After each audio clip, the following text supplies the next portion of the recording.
Ooh, good thumbnail? Good. Alright.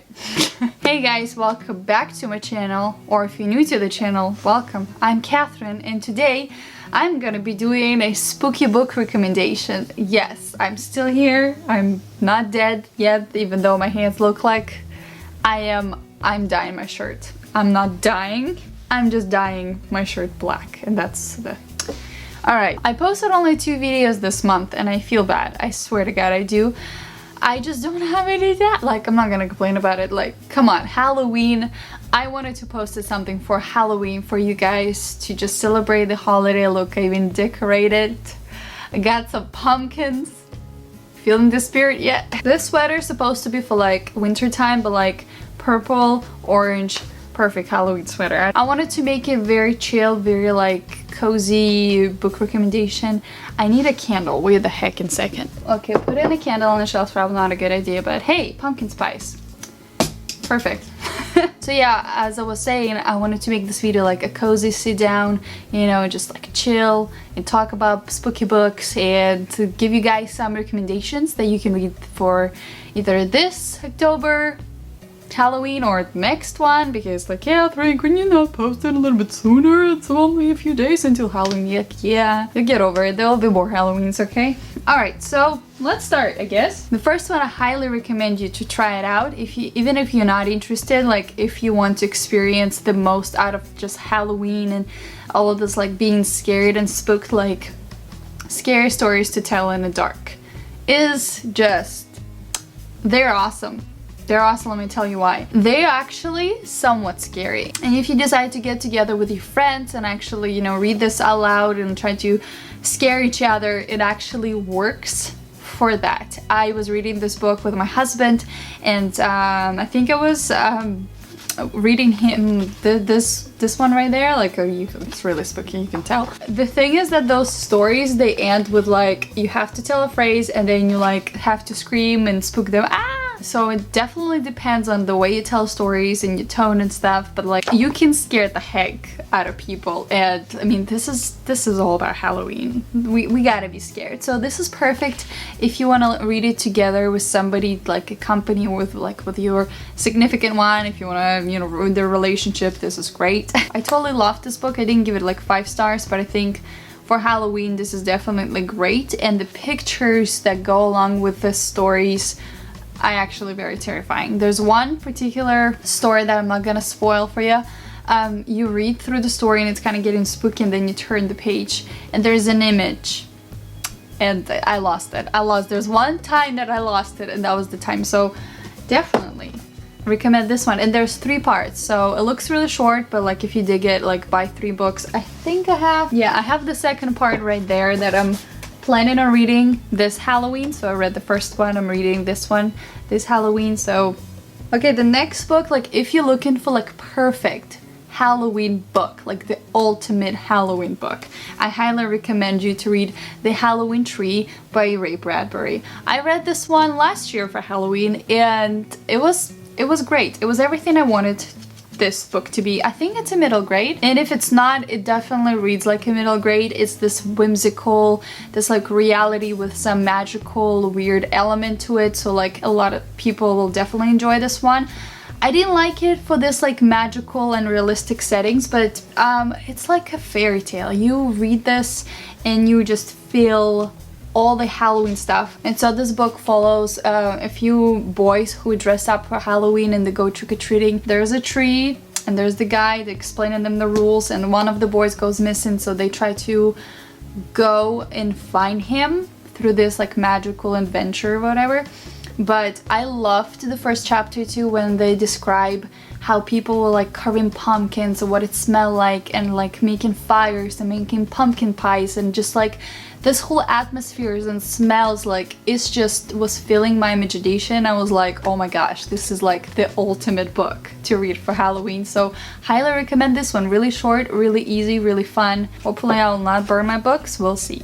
Okay, so I guess I'm done with like ultimate books for Halloween. Now I'm gonna talk about like the spooky, horror, thriller, all this good stuff. So let me introduce you to my Stromologist. If you love grave diggers, if you love monsters, if you love gore for Halloween, you should definitely check out this book. This is a YA monster horror that follows a guy and what do you call, like a scientist who are studying monsters, and they're hunting them, and they just dig in the graves and they're finding out those monsters and the corpses, and they're extracting them and studying them, and it's scary and stuff happens, people die. Like, this is scary if you love monster horror. If you are scared by the body gore and not grossed out by it,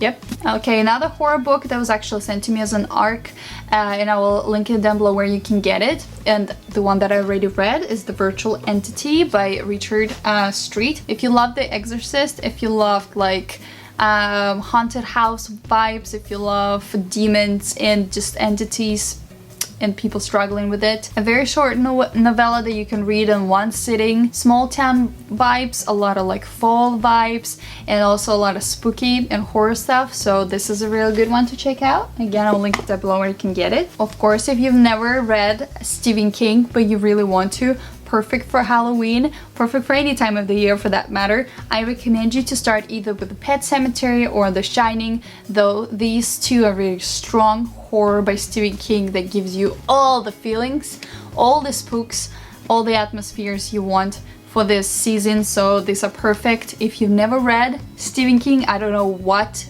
planet you're from, but like, check him out. He's great. Like, if you clicked on this video, you definitely want some recommendations, and this is perfect. I almost fell. I'm not gonna cut it out. Now, if you love Stephen King but you want to check out more horror not by Stephen King, I recommend you C.J. Tudor. Writing is so similar to Stephen King. If you loved him, you will love this one.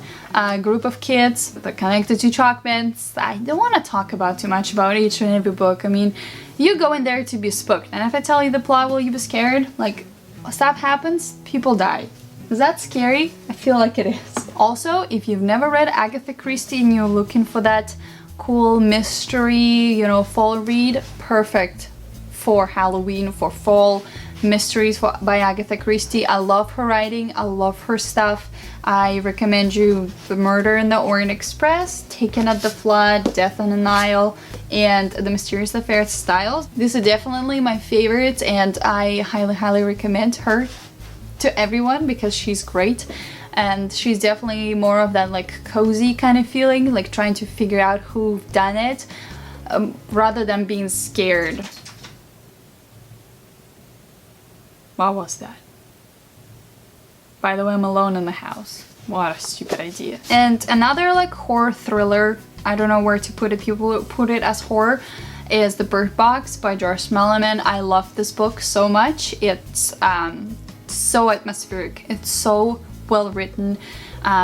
Something is outside that if people see it, they go mad and kill everybody around them and themselves, so you cannot go outside, so you have to wear a blindfold, not a mask but right here. Psychological horror, I would call it. It really plays with your emotions and your feelings, and like, you should definitely read that. Let's go into mystery thrillers, because this is what people usually read for Halloween in October. Okay, the first one, I Can See in the Dark by Karen Fossum. People should really check her out. She's great. I wanted to read this book this year, but honestly, I'm just being so busy. I don't want to waste my time like rereading books where I could be introducing myself to new authors and new books. So I definitely would love to reread this somewhere in the future to just like see if I still enjoy it. But from what I remember, it's pretty freaking awesome. So a lot of secrets, turns and twists, everything you want. A mystery thriller, please read it. The Kind Worth Killing.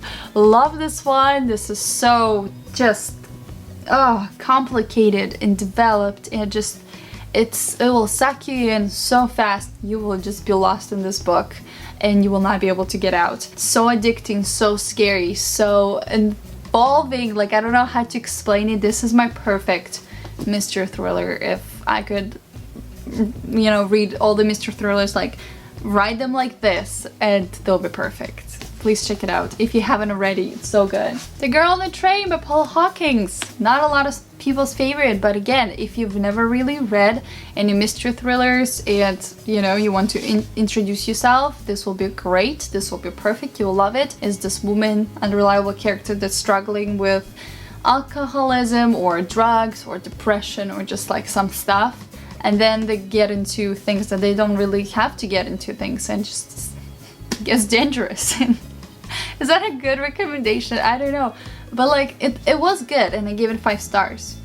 But there are so many books that I'm gonna be talking about that have the same element that I gave lower rating, just because this was the first introduction into this type of mystery thrillers, and others just like on repeat.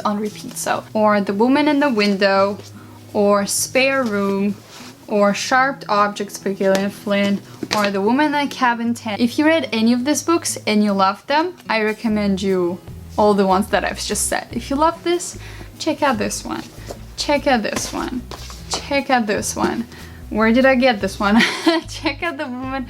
This is just a cover. I'm currently reading this one, but like it's pretty much the same. They're not bad books, they're great. And if you love unreliable woman who is struggling with her personal stuff, check them out. You by Caroline Captis. If you heard people talk about this book and you haven't picked it up, like, why wouldn't you? This is perfection. If I can think of any book that I would reread as soon as I'm done reading it, like this would be it. Like, what else do you need? Like, read it. Like, what else do we need to say? Like, this was great. Perfect vibes. Perfect stalking. As well as Heartsick by Chelsea Kane. It's a great mystery thriller, but this one is actually so different from everything else that I read. Usually mystery thrillers, you follow the victims, like those women, like they're usually all victims and somebody else is the murderer. And here you actually get to see this serial killer who catches the detective and tortures him. Pretty great, actually. By the way, like, if you love following the guys who did this and not the victims. Alright, so here's my recommendations for you guys. This is my fall Halloween books that you can read. Please check out this one, so good. You guys have a good Halloween. Let me know what you're doing, who you're gonna be for Halloween. I'm already pretty scary. I don't know how to beat that. Let me know what are you doing. Are you going to party? Are you being by yourself at home carving pumpkins? This is also fun. Watching Hocus Pocus, yes, please. And thank you guys so much for watching. I'll see you next one. Bye bye. Double bye. Holy crap.